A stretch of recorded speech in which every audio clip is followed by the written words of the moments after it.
Pemirsa, upaya mendukung pencapaian swasembada pangan nasional tahun 2025, Polres Oku Selatan bersama pemerintah Kabupaten Oku Selatan melaksanakan program penanaman jagung serentak di Desa Bumijaya seluas 1 juta hektar.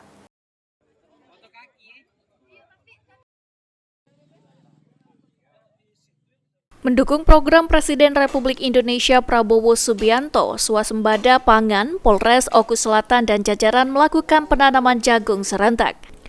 Penanaman jagung serentak dipimpin langsung oleh Kapolres Oku Selatan AKBP M. Khalid Zulkarnain yang diikuti oleh jajarannya beserta Forum Koordinasi Pimpinan Daerah setempat. Penanaman jagung ini dilakukan 2 tahap pada lahan seluas 6 hektar yang berada di 2 kecamatan di Kabupaten Oku Selatan.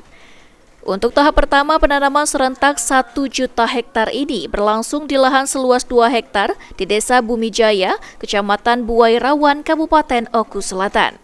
Penanaman secara simbolis ini berlangsung setelah melakukan rapat secara Zoom meeting dengan Kementerian Pertanian dan Kapolri.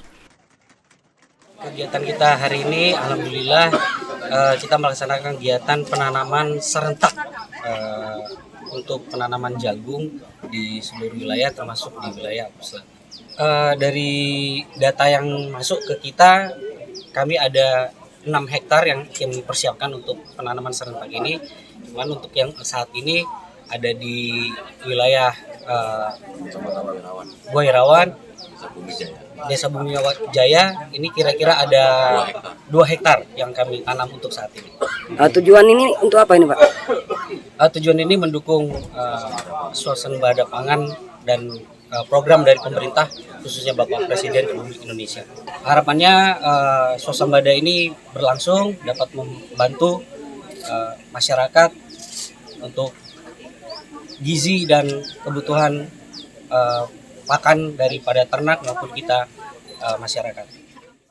Sri Fitria, Napal TV.